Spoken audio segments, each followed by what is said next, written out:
You've been involved in many conflict situations around the world, all of them with some kind of religious element. Do you feel there are common features? Do you look for common features? Or would you say it's actually dangerous to try and see similarities between conflict situations in very different locations? First of all, if I'm going into a new situation, I would try and understand that situation and see what is unique to that situation. And I would be careful, very careful, about making assumptions. Now, there are elements that are similar, I'm quite sure, around the world.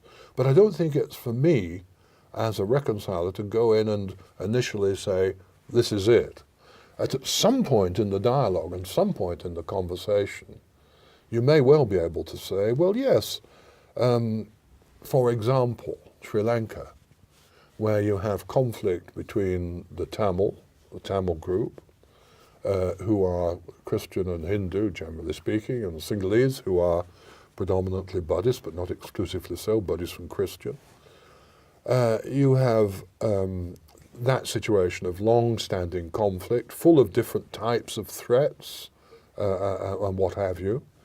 But you can quite legitimately, I think, in that situation, as I did at one point, begin to draw parallels between that situation and the situation in Northern Ireland.